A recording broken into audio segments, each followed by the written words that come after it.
కోసం ప్రాకులాడినట్టుగా నీవు మోకాళ్ళ మీద ప్రాకులాడితే నీ వ్యాధులను యేసయ్య తీర్పుతాడు ఎత్తుకొని, నీ సమస్యలు తీరుస్తాడు, నీ కన్నీళ్లు తుడుస్తాడు. భుజం మీదకి కట్టుకుంటాడు నా యేసయ్య, భుజం మీదకి రొమ్మున నిలుచుకుంటాడు. ఏం చేస్తున్నావు? దేవుని వాక్యాన్ని ఏం చేస్తున్నావు? ఆదివారం సంఖ్యలో పెట్టుకుంటే మళ్ళీ ఆదివారం రావాలా? ఆదివారం దేవుని వాక్యాన్ని ఇంట్లో పంచకూడదు? వాక్యం ఎరిగిన వాడివే, బైబిల్ చదువుతావే, బైబిల్ చదివే జ్ఞానం దేవుడిచ్చాడే. నీ పిల్లలను కూర్చోబెట్టి, నీ ఇంట్లో వాళ్ళని కూర్చోబెట్టి ఓ చక్కని దేవాలయంగా ఇంటిని తయారు చేసుకుని ఒక 10 నిమిషాలు వాక్యం చెప్పలేవు? దేవుని వాక్యం నీ యొద్దకు వచ్చి నీ చేతిలో ఉంది, చూసుకో. దేవుని వాక్యము నీ దగ్గరకు వచ్చి 1450 సంవత్సరాలు పట్టింది ఈ వాక్యం రాయడానికి. ఈ గ్రంథం బయటికి రావడానికి 100 సంవత్సరాలు పట్టింది భక్తులు రాయడానికి. 39 పుస్తకాలు పాత నిబంధనలో, 27 పుస్తకాలు క్రొత్త నిబంధనలో జమ చేసి చక్కపరిచి మహాభక్తులందరూ ప్రార్థన పూర్వకంగా ఒక్కొక్క అక్షరం యెహోవా అని ఎన్నిసార్లు పేరు వస్తుందో వచ్చినప్పుడంతా స్నానం చేసేవాళ్ళట. ఇలాంటి అమూల్యమైన మహిమ కలిగిన దేవుని యొక్క వాస్తవాలను తెలిపే వాక్యము నీ దగ్గరికి వచ్చింది. దీన్ని నిర్లక్ష్యం చేసి నాకు ఆశీర్వాదాలు కావాలని కూర్చుంటే ఎలా? ధర్మమే అంటామా? న్యాయమే అంటామా? చేరుకుంటామా? ఇంతకు ఆశీర్వాదాలకి చేరుకుంటామా? ఒక దేశంలో ప్రార్థన చేస్తుంటే దేవుడు చెప్పాడట, ఇక్కడ కొన్ని సంవత్సరాల నుండి ఒక తల్లి నా వాక్యం మీద మనసు పెట్టి వాక్యాన్ని గుండెల్లో పెట్టుకొని వాక్యానుసారంగా జీవిస్తున్న తల్లి ఉంది. ఆమెకు చాలా కష్టాలు ఉన్నాయి. నాయన కుమారుడు, ఆమె చాలా కష్టాలలో నలిగిపోతుంది. ఆమెను మందిరంలో అందరూ చిన్న చూపి చూస్తున్నారు. ఆమెకేమో నా వాక్యం అంటే బహుప్రీతి. నాయన ఈ లోకాన్ని పట్టించుకోదయ్యా, కాబట్టి ఒక ప్రార్థన చేయి నాయన, నువ్వు అందరు ఇలా దోషులు పట్టుకోమని చేతులు జోడించి చెప్పాడంట దైవ సేవకుడు. దేవుడు నాకు చెప్తున్నాడు, ఇలా దోషులంట పట్టుకోండి అని చెప్పాడు. అందరు పట్టుకున్నారట. చెయ్యి నాయన, ప్రార్థన చేయి, వజ్రాల వర్షం కురిపించు ప్రభు అని అందరు వినేటట్టు ప్రార్థన చేయి నాయన అని చెప్పాడట. దైవజనుడు బిగ్గరగా ప్రార్థన చేశాడు. సంఘంలో ఉన్న 1000 మంది వినేటట్లుగా, దేవా యెహోవా, నీ కుమారుడైన యేసు క్రీస్తు ప్రభు నామములో అడుగుతున్నా, నీ వాక్యాన్ని నమ్మి, నీ వాక్యాన్ని అంగీకరించి, నీ వాక్యానుసారంగా జీవిస్తున్న బిడ్డల పైన వజ్రాల వర్షం కురియుగాక అని ప్రార్థన చేశాడు. ఒక తల్లి చేతిలో నిండిపోయి వజ్రాలు కింద పడుతున్నాయట, ఒకే ఒకరి చేతిలో. 1000 మంది ఉన్న సంఘంలో ఒక తల్లి చేతుల నిండా 2 దోషులు ఇలా పట్టుకుంది, నిండి కింద పడిపోతున్నాయంట వజ్రాలు. మిగతా వాళ్ళ చేతులన్నీ ఖాళీ. దేవునికి పక్షపాతం ఉందా లేదా? ఎంత బాగా చెప్తున్నారు మీరు. ఆ మొక్కదాని చేతులు పెట్టేసి వజ్రాలన్నీ కింద పడిపోతున్నాయంట. ఆమె చెప్పగానే చేతులన్నీ నిండిపోయి వజ్రాలు ఆమె పట్టుకొని వెళ్ళి పాస్టర్ గారి కాళ్ళ కాడ పోసేసింది. అయ్యా, నాకేం అర్థం కాలేదు, దేవుడింటూ నా చేతిలో వజ్రాలు కురిపించాడని కాళ్ళ దగ్గర పోసేస్తే, అమ్మా నాకెందుకమ్మా, ప్రభు ఏం చెప్పాడో నేను అది చేశానమ్మా అన్నారు. అయ్యా, నా స్థితి ఇది కాదయ్యా, నా కడుపు నిండా వాక్యం ఉంటే నాకు చాలయ్యా, నా గుండెల నిండా దేవుని వాక్యం ఉంటే చాలయ్యా, వాక్యమే నన్ను బ్రతికిస్తుంది, వాక్యమే నా బాధలన్నిటిలో నెమ్మదిస్తుంది. అందుకే అమ్మా, అంత మంచి మనసు నీకుంది కాబట్టి దేవుడు నీ చేతుల్లో కురిపించాడు. ఎవరి గుండెల్లో దేవుని వాక్యము నమ్మబడి స్థిరంగా ఉంటుందో వారి కోసం ఆకాశపు ద్వారాలు దేవుడు విప్పడానికి సిద్ధంగా ఉన్నాడు. నీ హృదయములో దేవుని వాక్యం ఉండాలి. వచ్చింది నీ దగ్గరికి వాక్యం ఎందుకు? దేవుడు నాకు ఈ బైబిలే ఇవ్వకుండా, ఈ మహనీయమైన గ్రంథమే ఇవ్వకుండా, ఈ పేదవాడికి, ఈ పల్లెటూరి వాడికి ఈ బైబిల్ను పరిచయం చేయకుండా విగ్రహారాధనలో జీవిస్తున్నటువంటి దౌర్భాగ్యుడనైన నా జీవితానికి 1978 సంవత్సరంలో దేవదేవుడు ఈ బైబిల్ నా చేతిలో పెట్టకపోయి ఉంటే ఏమైపోయేవాడినో దేవునికి తెలుసు. నా కొడుకును బాగుపరిచేది బంగారం కాదు, బైబిల్. బంగారం నీకు బోధలు నేర్పిస్తుందా? బంగారం నీకు మంచి లైఫ్ ఇస్తుందా? బంగారం సత్య మార్గంలో నడిపిస్తుందా? అందుకే దేవుడు చాలా జ్ఞానవంతుడు. ఆమేన్. అబ్రహామును ఏం చేశాడు దేవుడు? వాక్యం పంపించి నమ్మిన తర్వాత ఆదికాండం 13వ అధ్యాయం. అబ్రహాము తనకు కలిగిన సమస్తమును, తన భార్యను, తనకుతో కూడనున్న లోతును వెంటబెట్టుకొని ఐగుప్తుల నుండి నెగెబునకు వెళ్ళెను. అబ్రాము వెండి బంగారము పశువులు కలిగి బహుధనవంతుడై ఉండెను. ఎప్పుడు జరిగింది ఇది? దేవుని వాక్యం తన దగ్గరికి వచ్చి నమ్మిన తర్వాత. 12వ అధ్యాయంలో అబ్రహాము దగ్గరికి దేవుడు వచ్చాడు. 12వ అధ్యాయంలో దేవుడు అబ్రహాముతో మాట్లాడాడు. దేవుడు వాక్యము ద్వారా, స్వరము ద్వారా మాట్లాడాడు. అప్పుడు ఇంకా బైబిల్ ముద్ర లేదు, ధర్మశాస్త్రం లేదు. మనసాక్షి యుగంలో ఉన్నది ఆ కాలము. మనస్సాక్షి అంతే. అప్పుడు ఇంకా బైబిల్ ఇంకా సిద్ధపాటు లేదు, ధర్మశాస్త్రం లేదు. మోషే వచ్చినప్పుడు ధర్మశాస్త్రం వచ్చింది. అది అబ్రహాము కాలం. కేవలం స్వరం వినబడతా ఉంది, అబ్రహాం, అబ్రహాం, నేను నీ దేవుడనైనా యెహోవాను. నమ్మాడు. నమ్మి అన్ని వదిలేశాడు. ఊరు వదిలేశాడు, సాంప్రదాయాలు వదిలేశాడు, సిద్ధాంతాలు వదిలేశాడు, ఆచారాలు వదిలేశాడు, అలవాట్లు వదిలేశాడు, విగ్రహారాధన వదిలేశాడు, అన్నీ వదిలేశాడు. దేవుని నమ్మాడు. అందుకే దేవుని నమ్మినటువంటి అబ్రహాముని ఏం చేశాడు? దేవుడు గొప్ప ధనవంతునిగా ఆశీర్వదించాడు. ప్రభుకు స్తోత్రం కలుగును గాక. అబ్రహామును దేవుడు పిలిచే సమయానికి అబ్రహాముకు 75 ఏళ్ల వయసు. సంతానం లేరు. సంతానం లేనివాడు, తండ్రిని పోగొట్టుకున్నాడు, చాలా సమస్యల్లో ఉన్నాడు. తన యొక్క తోడబుట్టినవాడు ఒక ఆయన హారాను చనిపోయాడు. హారాను కొడుకే లోతు. ఇంట్లో భర్తను పోగొట్టుకున్న వదినమ్మ, తండ్రిని పోగొట్టుకున్న కుటుంబం, సంతానం లేని పరిస్థితి. బొమ్మలు అమ్ముకుంటే బ్రతకాలి, లేకపోతే లేదు. ఇలాంటి జీవితం. ఏం చేశాడు? అబ్రహామును గొప్ప ధనవంతుణ్ణి చేశాడు. చేసిన తర్వాత ఈ అబ్రహాం అంటాడు, ఏమిస్తే ఏమి లే ప్రభువా, సంతానం లేని వాడిగా చేసేసావు, సరిపోలే అంటాడు. చదవండి ఆ మాటలు కూడా, నేను చెప్పినట్టు కాదు. 2వ వచనం 15వ అధ్యాయంలో. అందుకు అబ్రహాం, ప్రభు అయిన యెహోవా, నాకు ఏమిచ్చితేనేమి, నేను సంతానం లేని వాడనైపోతున్నానే. తమస్కు ఎలియాజరైన నా ఇంటికి ఆస్తికర్త అవుతాడు. నా ఇంట్లో జీతగాడే ఆస్తి అంతా పట్టేసుకుంటాడు. నేనే సంతానం లేనివాడినని దేవుని మీద పాపం బాధపడ్డాడు. ఎవరు? అబ్రహాం. అప్పుడు అంటాడు దేవుడు, అబ్రహాం, ఏం మాట్లాడుతున్నావు? నిన్ను పిలిచిన నేను నమ్మదగిన సర్వశక్తి గల దేవుడను. సంతానం లేనంటారా? సంతానం లేదని చెబుతావా?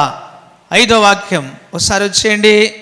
మరియు ఆయన వెలపలికి అతన్ని తీసుకుని వచ్చి, నీవు ఆకాశం వైపు తేరిచున్నాయన, నక్షత్రం లెక్కించడానికి నీ చేతనైతే లెక్కబెట్టు, నీ సంతానాన్ని నేను అలాగూ చేయబోతున్నానని దేవుడు వాగ్దానం చేశాడు.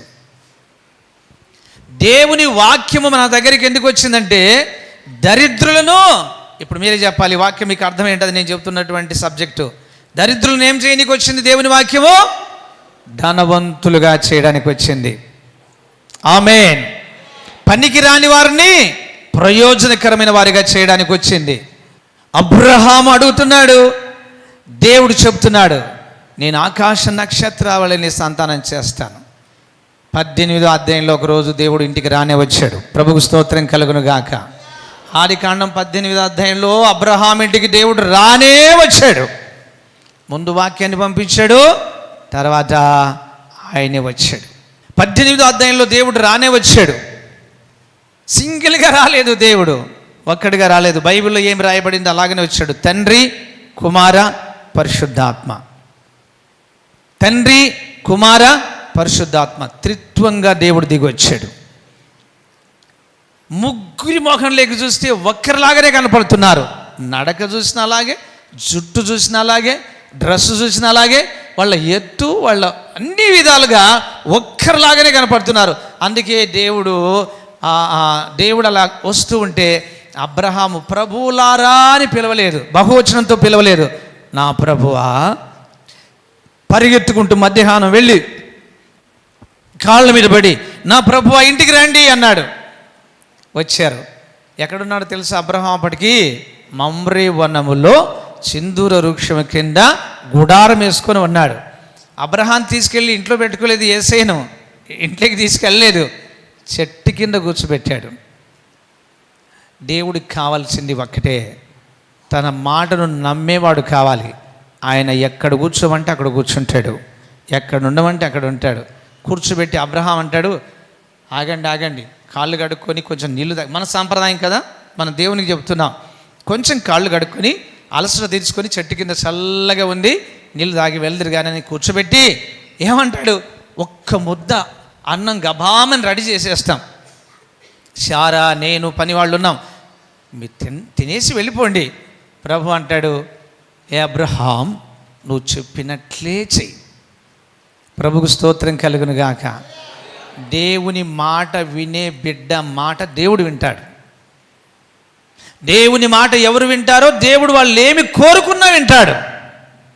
భోజనం గబామని రెడీ చేశారు, తినేశారు. తిన్న తర్వాత దేవుడు అడుగుతాడు, అబ్రహాం శారా కనిపించలేదు, తెలుసు ఆయనకి ఇంట్లో ఉందని. శారా కనిపించలేదు ఏంటి, నీ భార్య ఎక్కడా అన్నాడు. లోపల గుడారంలో ఉంది ప్రభువా అన్నాడు. సరే కానీ మళ్ళీ వచ్చే సంవత్సరం నేను వస్తాను నీ దగ్గరకు, అప్పటికి 25 ఏళ్ళు అయింది నేను చెప్పబట్టి వాళ్ళకి, నీకు సంతానం ఇస్తా, నీకు సంతానం ఇస్తా, నీకు సంతానం ఇస్తా అని 25 ఏళ్ళు చేశాడు. మనమైతే ఇంక అసలు నమ్ముతామా? నమ్ముతాం, ముసలిలం అయిపోయాం, అయిపోయింది పరిస్థితి అని.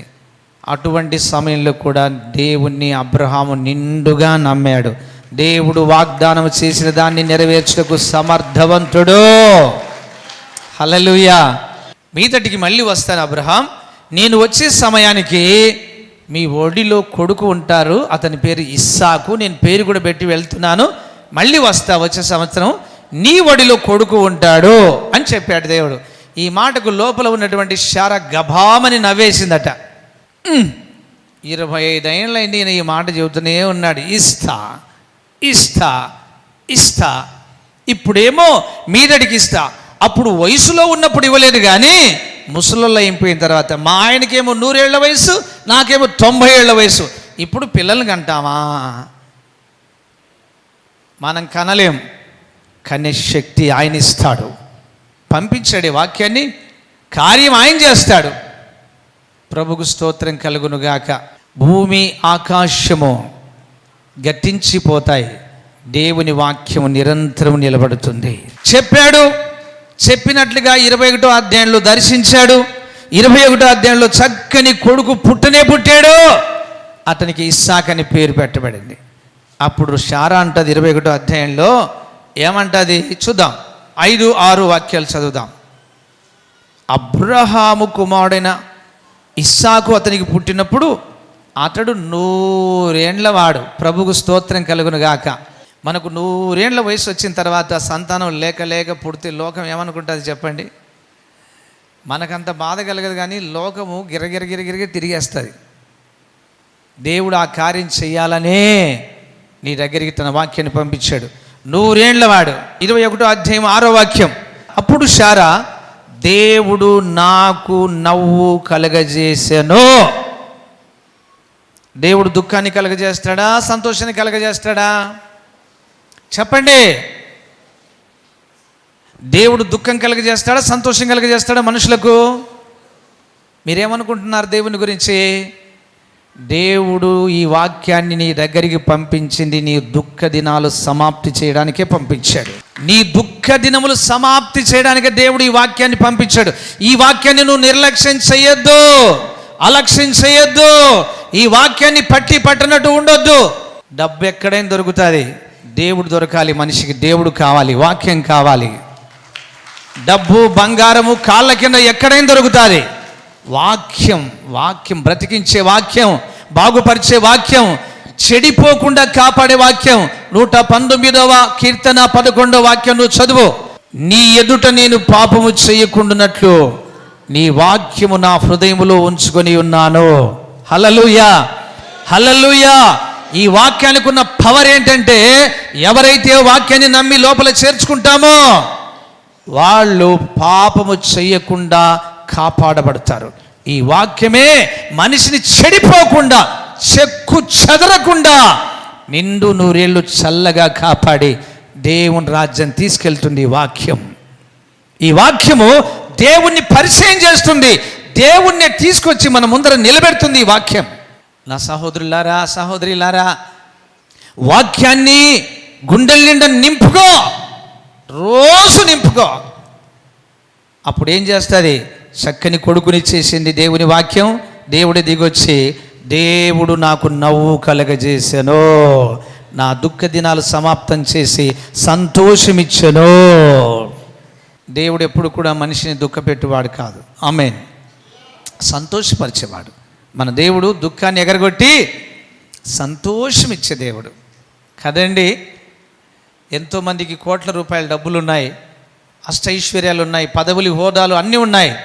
కానీ వాళ్ళ హృదయంలో చూస్తే ఎప్పుడు ఏడుపు ఏడుపు ఏడుపు, కన్నీళ్ళు, నెమ్మది లేదు, సమాధానం లేదు. ఈ వాక్యము అబ్రహాము దగ్గరికి వచ్చి ఏం చేసింది? సంతానం లేని వాడిని సంతానం గలవాడిగా చేసింది, సమస్యల్లో ఉన్నవాడిని సమస్యలను తీర్చింది, ఆ అవిశ్వాసంతో ఉన్నవాడిని విశ్వాసవంతునిగా చేసింది.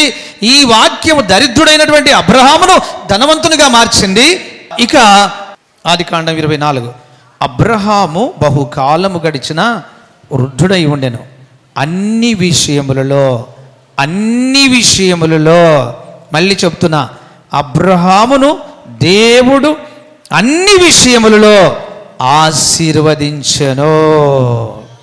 ఎన్ని విషయాల్లో? అన్ని విషయాల్లో. ఈ వాక్యం నీ దగ్గరికి ఎందుకు వచ్చిందంటే, నిన్ను అన్ని విషయాల్లో ఆశీర్వదించడానికి. కొన్ని విషయాలు కాదు, అన్ని విషయాల్లో ఈ వాక్యం నిన్ను ఆశీర్వదించడానికి, ఆశీర్వాదకరమైన వ్యక్తిగా మార్చడానికి. ఈ అబ్రహాము సంతానమే ఆ ముస్లిం సహోదర సహోదరీలు, ఈ అబ్రహాము సంతానమే ఈ క్రైస్తవులు. అందుకే దేవుడు అబ్రహాము సంతానాన్ని, దేవుడు పంపిన వాక్యాన్ని అబ్రహాము నమ్మి తన సంతానంలో ఎవరైతే ఆ వాక్యాన్ని నమ్మారో వాళ్ళ నాన్నలాగా వాళ్ళందరినీ కూడా ఆశీర్వదించాడు. కనుకనే క్రైస్తవ దేశాలు బహుగా దీవించబడుతున్నాయి. ఒక సత్యాన్ని నేను మీతో చెప్తున్నాను. యోహాను సువార్త 1:14 రాయబడింది, ఈ వాక్యము శరీరధారి అయి కృపా సత్య సంపూర్ణుడుగా మన మధ్య నివసించెను. సో ఈ వాక్యమే శరీరధారి అనగా యేసు క్రీస్తుగా నరుడుగా ఈ లోకంలోనికి వచ్చి మన మధ్యలో సంచరించెను. ఆ వాక్యమే యేసుక్రీస్తుగా లోకంలోకి వచ్చి సర్వ మానవాళి పాప పరిహారం కొరకై సిలువలో బలైపోయెను, రక్తము దారపోసెను. ఆ పరిశుద్ధ రక్తములో మనల్ని కడిగి ఆయన మహిమను మనకిచ్చి ఆయన చెబుతున్నాడు, నా వాక్యమందు నేను మిమ్మల్ని ప్రతిష్ఠ చేయించున్నాను, వాక్యములో మిమ్మల్ని ప్రతిష్ఠ చేయించున్నాను. మీరు తర్వాత చదువుకోండి, యోహాను సువార్త 17వ అధ్యాయంలో ఈ మాటలు ఉంటాయి. ఈ వాక్యములో ప్రతిష్ఠ చేస్తున్న మిమ్మల్ని, ఈ వాక్యాన్ని ఎవరైతే నిర్లక్ష్యం చేస్తారో వాళ్ళ ఆశీర్వాదాలు పోగొట్టుకుంటారు. ఈ వాక్యాన్ని ఎవరైతే దగ్గర తీసుకొని నమ్ముతారో వారు విశ్వసిస్తారు. మీకు ఒక మాట చెప్తా, మీకు వాక్యం అర్థం కావాలంటే నాకున్న అనుభవం చెప్తాను, చెప్పి ప్రార్థన చేస్తా. ఈరోజు ఒక 2 అధ్యాయాలు వాక్యం చదవాలి అని మనం అనుకున్నాం, చదువుతూ ఉన్నాం. ఒక అధ్యాయంలో మనకేం అర్థం కాలేదు, పేపర్ పంపించాం, తిప్పిన తర్వాత ఇంకొక పేపర్లోకి వచ్చాం, 2వ అధ్యాయంలోకి చదువుతున్నాం. ఎందుకు చదువుతున్నామో మనకేం అర్థం కాలే, జనరల్గా చదువుతున్నాం. నువ్వు చదువుతున్న 2, 3, 4, 5 అధ్యాయాలలో అన్ని చోట్ల దేవుడు నిన్ను పట్టుకోడు. నీ హృదయం ఆ రోజు ఏ వేదనతో ఉందో, ఆ రోజు నీ హృదయం ఎంత నలిగిపోతుందో, ఆ రోజు నీ హృదయము మనస్సు ఎక్కడెక్కడ కలవరపడుతుందో దానికి సంబంధించిన వాక్యమే నిన్ను పట్టుకుంటుంది. ఒక్క మాట పట్టుకుంటాడంతే. ఆ ఒక్క మాట నువ్వు పడుకున్నా వదిలిపెట్టదు, కూర్చున్నా వదిలిపెట్టదు, లేచినా వదిలిపెట్టదు. నువ్వు చదివిన 3, 4 అధ్యాయాల్లో ఒకే ఒక్క వర్డ్, ఒక్క మాట నిన్ను పట్టుకుంటుంది. దానిని నువ్వు నమ్మినట్లయితే, ప్రార్థనలో ధ్యానం చేసినట్లయితే దేవుని మహిమను చూస్తావు. అదే దేవుడు నీతో మాట్లాడడం, అదే దేవుడు నీతో మాట్లాడడం. నేను మా ఊర్లో చర్చికి వెళ్ళిన క్రొత్త దినాల్లో ఎన్ని పాటలు పాడుతున్నారు క్రైస్తవులు. అన్ని పాటలు నాకు వినపడుతున్నాయి, ఏ పాట నన్ను పట్టుకోలేదు. స్త్రీలు బాగా పాడతారు మా చర్చిలో, సిఎస్ఐ చర్చి, కానీ చాలా ఆత్మీయంగా ఉండేది. పురుషులు ఓ పాట పాడతారు, స్త్రీలు ఒక పాట పాడతారు. నాకు ఒక వారం రోజులు ఏ పాట పట్టుకోలేదు నన్ను. నాకు పాటలు అంటే మహా ఇష్టం, మంచి స్వరం ఇచ్చాడు కాబట్టి. ఆ తర్వాత ఒక రోజు రాత్రి వేళ పాడుతున్నారు, యేసురాజు నిన్ను పిలిచెను, ప్రేమతోడ నిన్ను కోరెను, కాలయాపనేల క్రైస్తవా, క్రీస్తు కొరకు పంట కూర్చవా, యేసురాజు నిన్ను పిలిచెను. యేసు నెరగనట్టి తోటి యువకులెందరో వ్యర్థమైన పంటగా నశించుచుండగా, చూచుచుండువా నీదు సాక్ష్యమివ్వవా, భారరహితమేల క్రైస్తవా. నేను వెళ్ళి 1 రోజులు కూడా కాలేదు ఇంకా చర్చికి. ఈ పాట నన్ను పట్టుకుంది. నేను ఎక్కడికి వెళ్ళినా ఆ పాట నాకు వినపడితే ఉంది, పాడుకుంటాను. యేసురాజు నిన్ను పిలిచెను. ఇదేంటారు బాబు నన్ను ఈ పాట మళ్ళీ చర్చిలో కదా నేను విన్నది, ఇక్కడ వినపడుతుంది. దుప్పటి తిప్పేసుకొని నిండుగా తిప్పేసుకొని ఈ వైపు పొరలి పండుకుంటా. మళ్ళీ కింది నుండి వస్తుంది పాట, ప్రేమతోడ నిన్ను కోరెను. ఇదేంటారు బాబు నిన్ను కోరెను, నిన్ను పిలిచెను. లేచి కూర్చుంటా కాసేపు, మళ్ళీ వినపడుతుంది పాట. ఆ తర్వాత మళ్ళీ ఒక రోజు చర్చికి వెళ్ళా. పాస్టర్ గారు వాక్యం చెప్తున్నారు. అప్పటికి వాక్యాలు కొన్ని విన్నా. ప్రయాసపడి భారము మోయుచున్న సమస్త జనులారా నా యొద్దకు రండి అన్న వాక్యం చెప్తున్నాడు. నేను చాలా కష్టాల్లో ఉన్నా చిన్న వయసులో, 13 ఏళ్ళు 14 ఏళ్ళ వయసు. ఆ వాక్యం నన్ను పట్టుకుంది. వెంటనే నేను బైబిల్ చదవాలి అనుకున్నా. వెళ్ళి దైవ సేవకులను అడిగా, బాబుగారు నాకు బైబిల్ ఇస్తారా? క్రొత్త నిబంధన, డబ్బు లేదు నా దగ్గర కొనడానికి, బీదవాడిని. క్రొత్త నిబంధన బైబిల్ ఇచ్చాడు. తీసుకున్నా. అర్థమైనా కాకపోయినా, చక్కగా చదివినా చదువు రాకపోయినా తెరిచి మోకాళ్ళ మీద బైబిల్ చదవడం మొదలుపెట్టా. ఈ వాక్యం నన్ను పట్టుకొని ఈరోజు ఇంత వాణ్ణి చేసి కూర్చోబెట్టింది.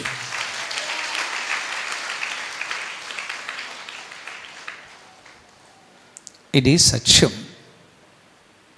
వాక్యమును వింటూ వింటూ వింటూ వింటూ మనసు పెడితే వాక్యమంతటిలో ఎక్కడో ఒక చోట దేవుడు నిన్ను పట్టుకుంటాడు.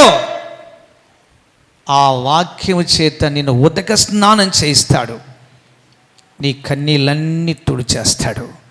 నీ ఇంటికి, అబ్రహాం ఇంటికి వచ్చిన దేవుడు నీ ఇంటికి వస్తాడు. నీ ఇంటిని పరలోక పట్టణంగా మార్చేస్తాడు. ప్రభుకు స్తోత్రం కలుగును గాక.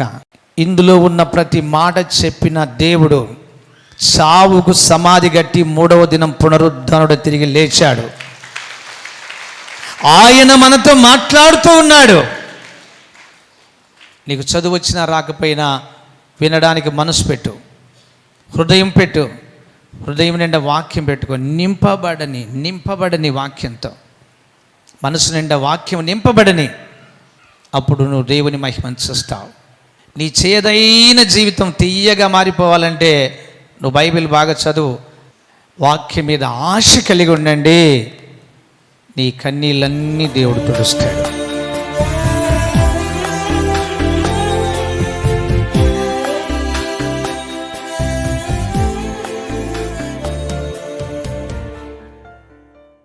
కనికర స్వరూపుడవగు దేవా, వాత్సల్యత కలిగిన దేవా, నీకు స్తోత్రము దేవా, నీకు స్తోత్రము తండ్రి.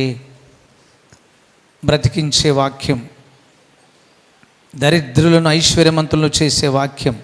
నా దేవా, అన్ని విషయాల్లో మమ్మల్ని ఆశీర్వదించే వాక్యం, నా ఇంటికి నిన్నే నడిపించే వాక్యం, పరలోకానికి మమ్మల్ని వారసులను చేసే నీ వాక్యం మాకు మీరు ఇచ్చినందుకై పరిశుద్ధ గ్రంథాన్ని ఇచ్చినందుకై చెప్పండి స్తోత్రం. చెప్పండి దేవా స్తోత్రం. అలాంటి వాక్యాన్ని మా యొద్దకు పంపినందుకై మీకు స్తోత్రం. స్తోత్రం.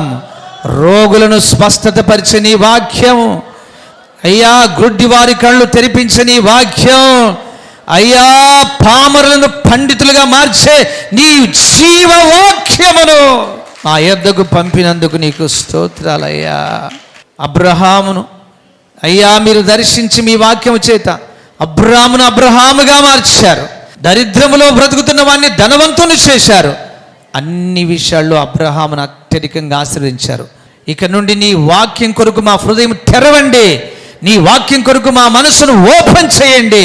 నీ వాక్యముతో మా మెదుడులో, మా కండరాలలో, మా ఎముకలలో, మా రక్త మాంసములో, మనస్సులో, హృదయములో ఎక్కడ కూర్చున్నా లేచినా నీ వాక్యముతోనే మేము నిండిపోవాలి ప్రభువా. వాక్యములాగా ఖడ్గములాగా మేము తయారు కావాలి నాయన. ఇట్టి కృప మాకు దయచేయమని యేసయ్య పేరిట వేడుచున్నాం పరమ తండ్రి, ఆమేన్. ప్రార్థన పంజరం టీవీ కార్యక్రమాలు వీక్షిస్తున్న ప్రియమైన ప్రేక్షకులకందరికీ మన ప్రభువును రక్షకుడైన యేసయ్య పరిశుద్ధ నామంలో శుభాభివందనాలు తెలియపరుచున్నాం. ప్రియమైన సహోదరి సహోదరులారా, ప్రతిరోజు ప్రార్థన పంజరం టీవీ కార్యక్రమాలు కల్వరి టీవీలో ఉదయకాలమందు 9:30 వీక్షిస్తూనే ఉన్నారు. అందును బట్టి దేవునికి మహిమ కలుగును గాక. అంత మాత్రమే కాదు, ఒక గొప్ప శుభవార్తను మీకు తెలియపరచాలని నేను మీ ముందుకు వచ్చాను. ప్రతి గురువారం రాత్రి 9 గంటల నుండి 9:30 వరకు ప్రార్థనా పంజరం టీవీ కార్యక్రమాలు మరలా ప్రసారం అయ్యాయి.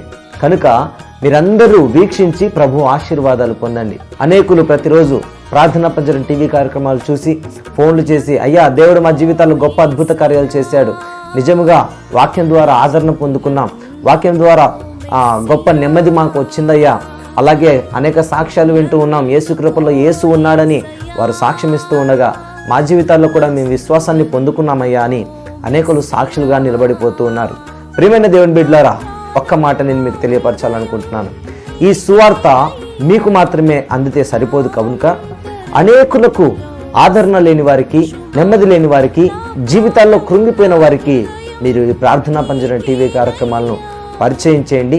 దైవ సేవకులు అందరం సుధాకర్ గారు, నాన్నగారు అనేక వాక్యాలను అందిస్తూ అనేకులకు ఆదరణకరంగా దేవుడు ఆయనను వాడుకుంటూ ఉన్నాడు. ప్రేమైన సహోదరి సహోదరులారా, మరొకసారి ప్రకటిస్తూ ఉన్నాను.